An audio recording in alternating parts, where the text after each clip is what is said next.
Hello OG! I'm Denison. Andito po tayo sa Calaca, Batangas sa Denison's Natural Farm at gusto ko pong ibahagi sa inyo ang kwento ng aming project, Natural Eco Pool. Tara, samahan niyo ako.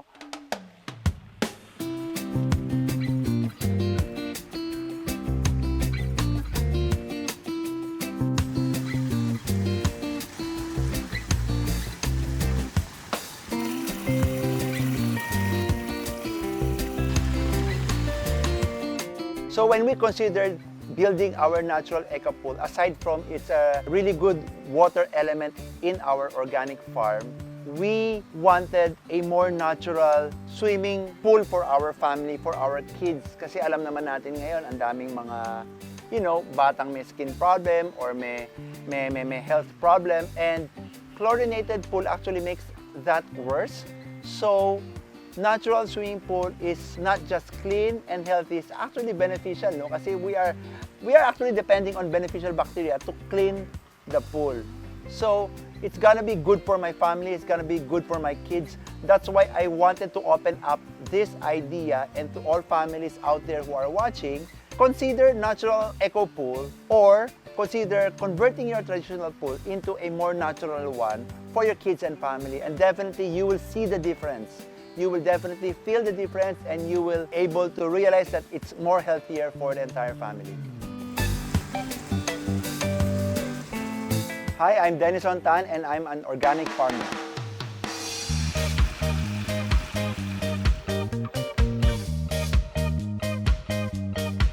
We call this a natural pool. Actually, napakasikat nito sa States, no?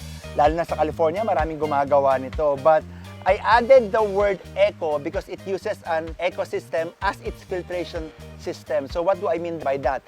Pag traditional pool kasi, you have a sand filter, you have your pump and piping, then you have your chlorine. So yun yung panglinis ng ating traditional pool. So you use the chlorine to kill the bacteria, and you use the sand filter para mawala yung mga debris, so that makes your pool clean. For a natural pool naman, no? So the pool uses spring water or rainwater or your tap water, and you don't add additives to it. It's very natural. The thing is with natural pool is it's stagnant. It doesn't circulate, it doesn't move. So it's clean for the first week. The second week, may konting algae. On the third week, marami ng lamok, marami ng kung ano-ano nandyan. So wala siyang way to clean it on its own. So what you have to do is to drain it and to fill it up again. Sa amin naman, we called it a natural eco pool. Because what we do, we try to mimic the ecosystem of how our river systems work. So, ano ang components nun? Siyempre, we have the filtration system which uses plants, animals like fish, rocks, pebbles, volcanic rocks to do the filtration. So tuloy-tuloy siya. So it's a continuous circulation. So it's a self-cleaning ecosystem. So when it comes to sustainability, sa natural eco pool natin, number one, it becomes very sustainable for us sa farm kasi our organic farm needs its water come summertime, lalo na kung walang tubig yung barangay namin.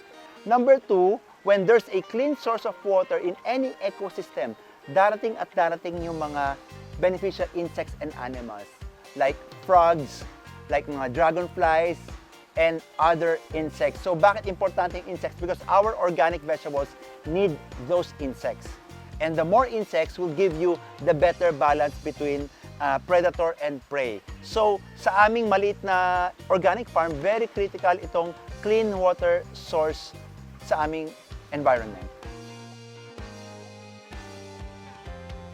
When we started designing this pool, the first process is to understand the size of the pool and the space that we have. So from the end of the house until the area that we can allot for the pool, yun yung inestimate namin. And from there, dun kami nag-draft ng area ng swimming pool and filtration system and the walking path ng tao. So when we decided, ito na yung area ng pool, it's 6 meters or 6.5 by 4.5 meter, and the area of the filtration will be around 2 by 4 meters. So nag-decide kami, okay, the filtration will be 35% of the swimming pool capacity, which actually by the books, kailangan around 50% to 100%. Basically, the bigger your filtration area, the better your pool or your cleansing system will be.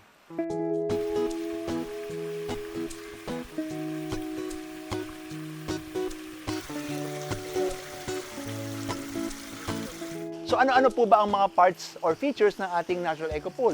Well, first of course, meron tayo yung main swimming area. So as you can see, yung swimming area po natin, all areas are round.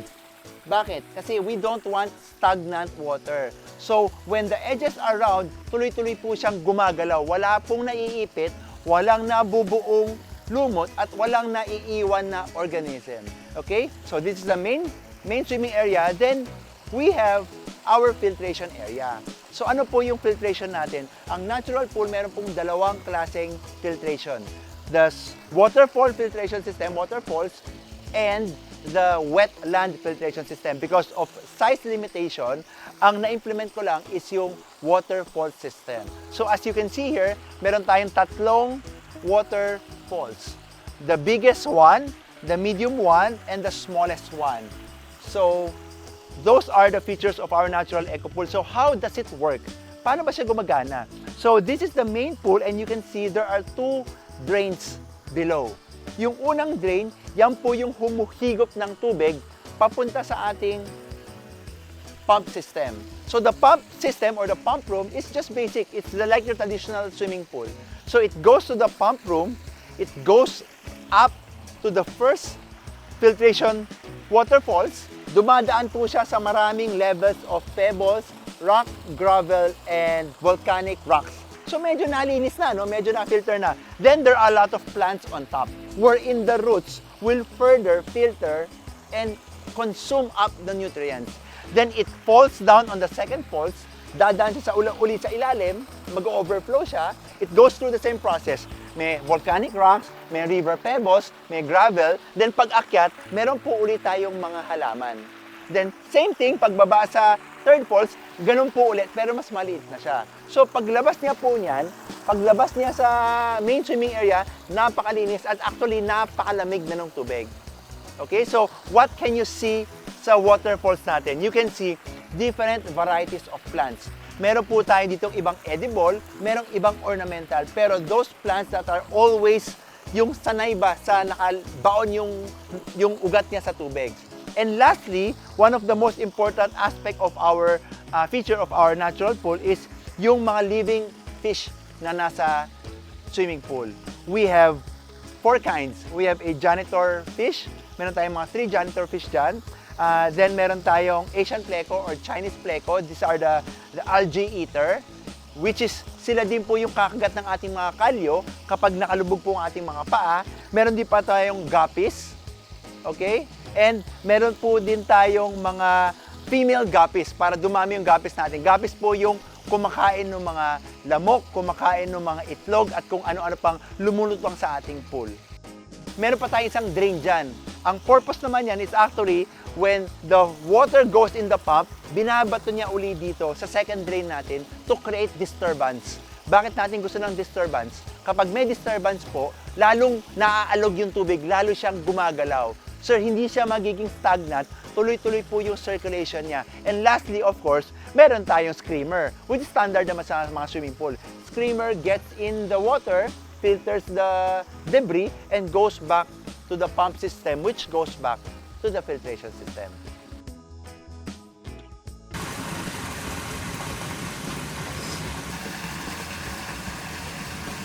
Okay, so part of our maintenance here, aside from, brushing and doing bi-weekly vacuum cleaning, we also do a bit of testing just to have a measurement lang kung gaano ka linis or safe yung ating swimming pool for kids and family. But of course, when it comes to potability or cleanliness ng water, maraming klaseng testing na gagawin. We'll do a couple that is more self-administered, if I may.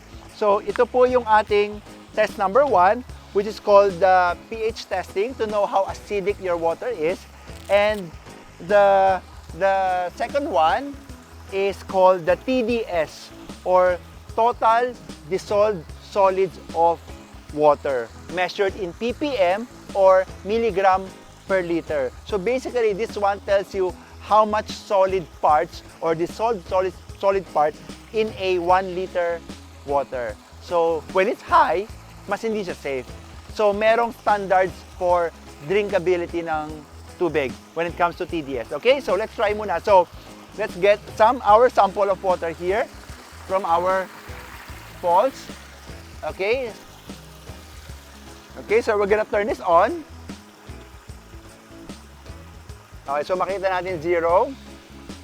Okay. Okay. So now we're gonna remove this cover and we are gonna test the pH level.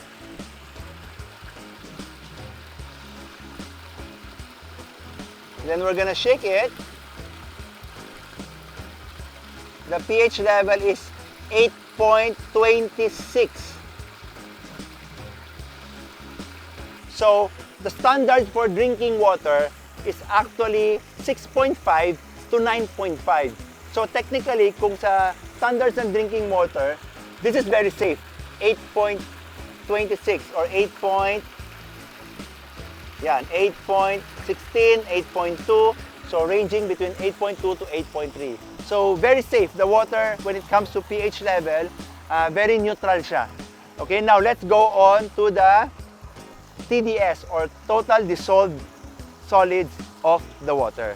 We're gonna check the measurement. It's 0 ppm or parts per million. I think it's parts per million. Then we can also measure the temperature. Okay, so let's test it now. Okay.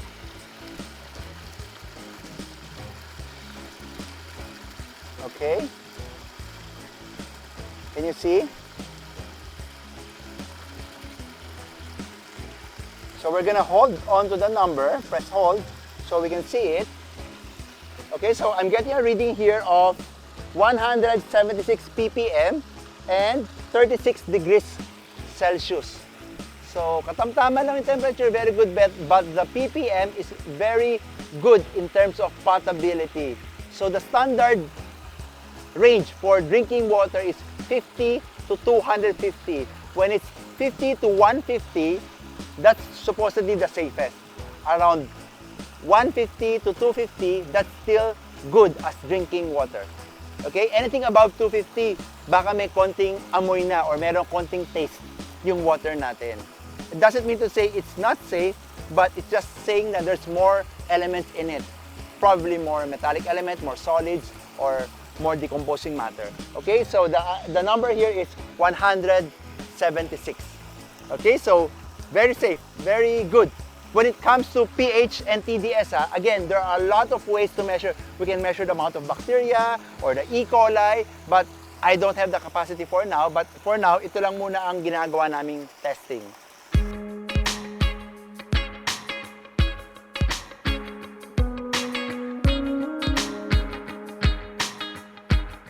Kung dating naman sa maintenance, no, sa traditional pool, of course, you scrub it, di ba? You clean the flooring, you scrub it, you vacuum it. At the same time, you use chlorine to kill the bacteria at para hindi mag-grow yung mga algae. Plus, you have to maintain the sand filter mo, di ba? Yung pinaka-filtration ng debris. So, sa natural eco pool, actually, mas less yung maintenance. But what we do every day is we scrub the walls, we scrub the floor, mga twice a week, we vacuum it. When we vacuum it, it goes back to the filtration system actually. And once in a while, we check on the health of plants and the fish. Now, the healthier the fish are, meaning mas beneficial or mas healthy yung ecosystem. Then the plants also needs checking, meaning maganda ba yung kulay, malaki na ba yung ugat, lumalaki ba yung mga halaman, hindi na dudurog, hindi namamatay, hindi lumalanta. Ibig sabihin, okay yung nutrients na nakukuha nila doon sa circulation ng pool. Then kung kaya, once a year or even once every 2 years, you clean your filtration system. So meaning, iaangkat natin yung mga pebbles, yung mga bato, lilinisin natin lahat, tsaka natin babalik. You actually don't need a professional person or contractor to do your maintenance or cleaning. unless meron talagang major damage like sa piping or sa pump, or na buhusan ka ng maraming lupa or bumagyo, nasira yung pool. Aside from that, yung regular maintenance or even yung annual maintenance, you don't need any professional help. You can do it on your own. So, in terms of maintenance, it's easier to maintain than a traditional pool.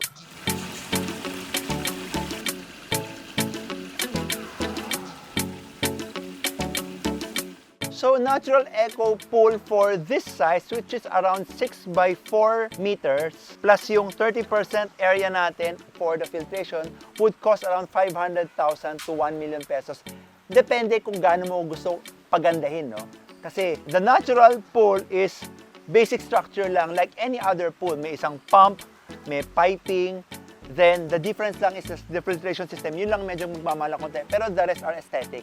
So when it comes to aesthetics, sky's the limit naman. Kung gusto mong pagandahin ng mga natural stones, pagandahin ng mga mas mahal na pebbles, that's all good. It makes your natural pool looks more, I should say, more natural.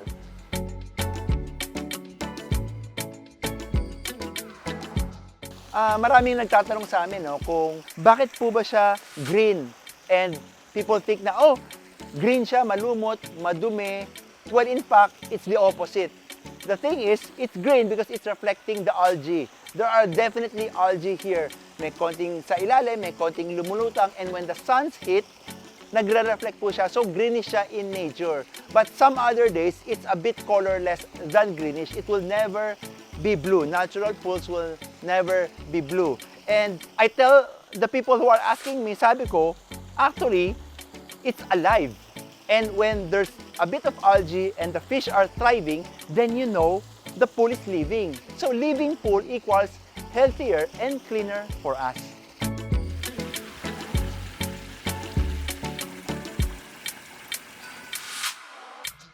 For those who would like to explore building their own natural eco pool or even converting their old chlorinated traditional pool, they can actually contact us through our Facebook and Instagram, Dennison's Natural Farm.